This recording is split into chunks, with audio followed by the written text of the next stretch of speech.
Hey, greetings and welcome to Code Cookie. And today we're going to be looking at blocks, procs, and lambdas in Ruby. So once again, welcome. Please like, share, and subscribe. And most importantly, reach out to me in the comments. I love to help everybody. And I love everybody helping me as we go on this journey together to get certified in Ruby.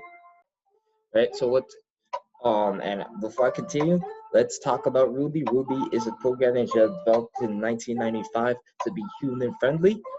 Want to work with Ruby to get things done. It might not be the fastest programming language, but the control flow is basically is that measure of 1 to 10, how friendly a programming language is to a user, how easy a developer can work with it. Is actually a 10, because as you're going to learn today with blocks, procs, and lambdas, we could turn logic that's expressed in lots of lines of code from other programming languages and we can have one-liners in Ruby. So let's take a look at what's going on today. So right in one of my previous series, we were talking about blocks, and yeah, they're not functions. As an overview, block is just a bit of code, right? It's just a code, right? But it's a code that we can't copy. And in Ruby, right, we could take an example for this. If I just go ahead, uncomment these, see if that open that up. Yeah, good. All right, so we see these before, right? We kind of have it. All right, that's okay. That's okay. I'll just make an example, right? We've seen for that each, right? We've seen this before, right? This is what we've seen, right? Right? So this do end statement right here that you see right here, that's our block. That's a Ruby block, right? And that's Ruby blocks at the simplest, right? We'll be able to use them once, and after that, that's really it. We can't really work with them anymore, right? So what we have this expression, and see how methods use them is like so, right? So I have a method here, yield name, and it's able to use a block, right? So what allows methods like these to work, these each blocks to work, is the yield keyword. It allows the connection between the methods that we write, the methods that developers of Ruby write, and our blocks, right? So if you could take a look here, right, yield name, right, in the name, right, you're going to see yield Kim, right? So when you see yield Kim, we're going to get to see the expression, my name is Kim, right? We're going to see more code, right? We're going to see more code, right? We're going to see, once again, we're going to see more code, and then we're going to see the yield statement, and with the parameter name, right, provided as an argument to the block. So we're going to see my name is Eric. So we go ahead, try to run this code.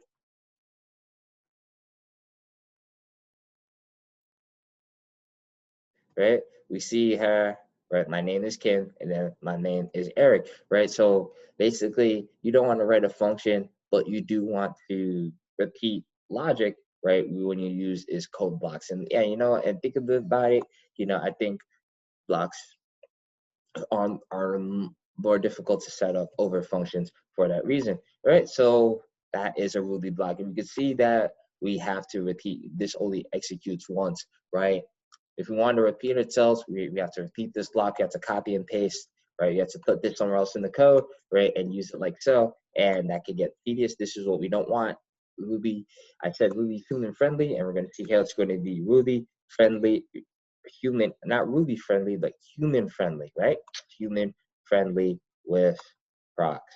Let me go ahead and comment the multi-line. I can work with that. Hopefully VS Code future there's more support on Ruby, right? So right, we can see here is now with procs, right, we're going to have is a proc. What it is a saved block. So what we have here is, so this right here is our block, and it's a proc now, right? So basically we could call it, you're giving a block a name, right? And you just can't say E equals a block, right? We have to do, because really a block is a piece of code, right? It's like saying A equals puts Joe, right? It doesn't, no, see this is supposed to return a result, right? So what you need is you need a proc to really just take this block of code, right, and say, no, don't execute it at that point and return the result to A. No, this is a block of code that when it properly invoked with, right, go ahead and go ahead and execute, right? So and you can see that here, right? Yield name, right? Eric is the first parameter, and then what we have here is we're providing the method with a block in the form of a proc, right? And we always want to put an ampersand in front of that. So Ruby knows that it's not a result, right? It's code that needs to be evaluated, it needs to be executed, right? So now when we go ahead and run this function and we go ahead and run this file again, what we're going to get is the same result, right? My name is Kim, and then my name is Eric, right? You can see that, right? This is our proc, this is our proc, right? This is our proc, which gets assigned, now it's a value, gets assigned to a variable, right? We pass that. Yield is yield Kim, right? Is really what's happening. The block is getting invoked and it's receiving the parameter of Kim as an argument. That's all you get to see in the output. And then also, as you continue through the code, you eventually come to yield name, and the name is Eric. We eventually see that in the code. And comment this stuff out.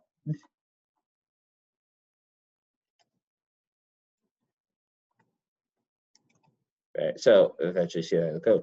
Right, so with that, that is the logic with like procs. And another thing we can do is that, say for example, right, we just want to execute the code, line of code by itself. We don't want to use a method, right? We can use call on that proc. Go ahead and clear, run that code.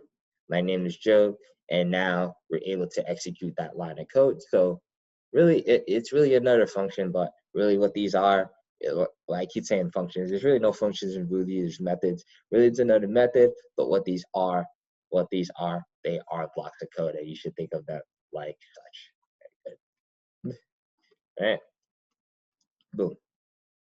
All right, so now say for it now, symbols again, right? See what's really nice about these procs, right? We're gonna want to go print out all the methods on the string 9, right? We can see all these methods, right? All these methods here, but we see that the way that they're listed as symbols. This is very interesting. This is what Ruby is able to do. So Ruby is able to do, and this is why Ruby works so well. You can get so much done with Ruby, right? Right, so you have an array of strings, right? So what you can do is we could take one of these methods that are on strings, like say that's an A, right? That was upcase. We're going to take the upcase method, right? And then we're going to turn it into a proc. So strings collects is actually iterating through the array, trying to transform each value. And instead of trying to write a Ruby block and just literally one by one upcase, right? We can literally pass that logic in as a proc. So on transformation, it will take each string and it will run upcase on it, right? This automatically gets returned, right? There's something called implicit return. There's a lot going in here, but you could just see how everything just collides into everything is minimized into one line in Ruby, right? There's so much logic going on here that we learned before. If you like, we try to take this apart, right? I'll try to take this apart for you before I run it, right? You could also say strings collect to X, and this is what that means, right? Now this is being passed as a proc, right? Right? You have a little block going on here, right? So with X, the upcase, right? Boom, and when we don't have a return, we have implicit return. That's what we have in Ruby. What we see in methods, right? It's the same that applies to these blocks. So this is getting returned, but what ends up happening, this could all go into one line, right? Upcase, right? We can see all that logic come into one line. So in Ruby, right, we can see that everything gets capitalized in an array just by one, right? You don't even need to let me try to even do something further. Right, let me try to do even something further here and just see if I could really if I didn't want to store any of the variables, I just want to see if I could get it all done in one line in one sitting, right? Right, and look at that, right? So just to, complex calculations, complex algorithms can be condensed into one line with Ruby, right? And that's the power you use symbols and their symbols and you try to apply a proc to them, right? Because symbols are very important, right? What it is, I said with symbol, it's what it represents, right? This represents uppercase. Now you apply that proc, right? So much more meaningful things can happen as a result. But really what is happening here is uppercase is a symbol, right? It's really a symbol to the method of the string in each index of that array, right?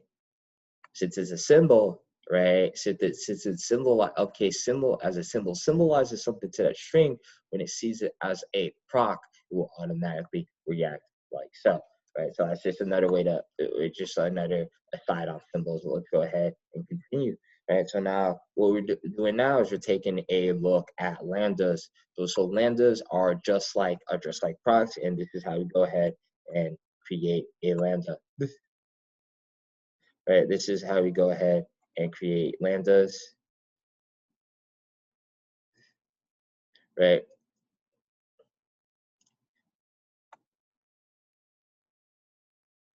Right here, right? So instead of saying proc new, right, we provide lambdas.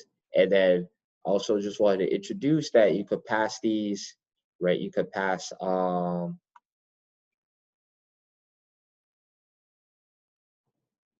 right? You could pass arguments where you could call them, or you could say a dot call inside as you left it outside, right? And with lambdas and procs, what you could do, we could pass these as arguments. Say if you don't want to use the you've killed word, right? And say if you have more than one proc and lambda that we're working with, what ends up happening, right? We can pass them the arguments and just use the call method, right? Very intuitive, right? So you go ahead and run this, right?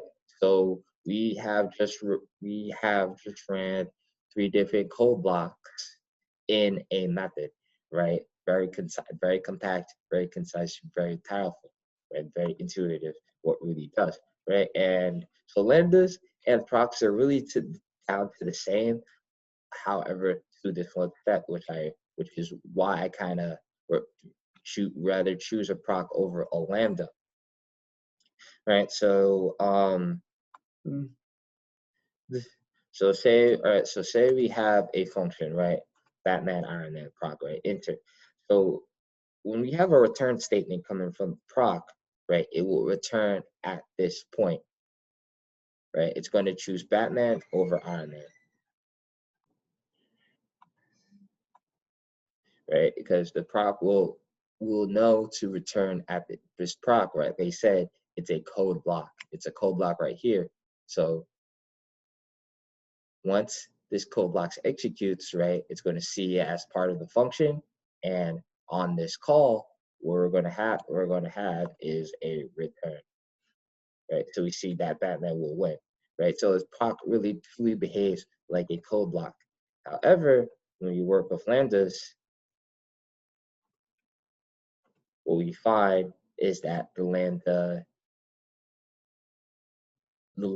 behaves more like a method instead of a code block here, right? So lambda, right, even though it's supposed to act like a code block, it's not, right? It turns itself into it really turns itself into another method, right? The method, but just taking on it. Like when I see this, I just think of a lambda as a mix between a proc and a method, right? So what's happened, we'll get the call, but the return statement it's its own little method, right? So this will return, right? We won't be able to see it, but I'll just print this out so you can see that it executed, and then at the end comes Iron Man will win, right? We're gonna see both of them get printed out, just to know that that this function executed and but this method executed, right? But it was really a method, was not a code block. Because if it was a code block, it was just I might as well just take it out and return at that point, but that's not really happening, right? So that is really the only difference, right? So it just makes Lambdas a step above Procs, but in that case, you know, Lambdas would be too confusing at that point. I would just rather use a proc as intended. All right, so that is the lab on blocks, procs, and lambdas in Ruby. Please like, share, and subscribe. And most importantly, reach out to me in the comments. I want to help everyone. Pretty sure everyone's helped me as we continue on this journey to get certifications in Ruby. All right. Thanks for watching.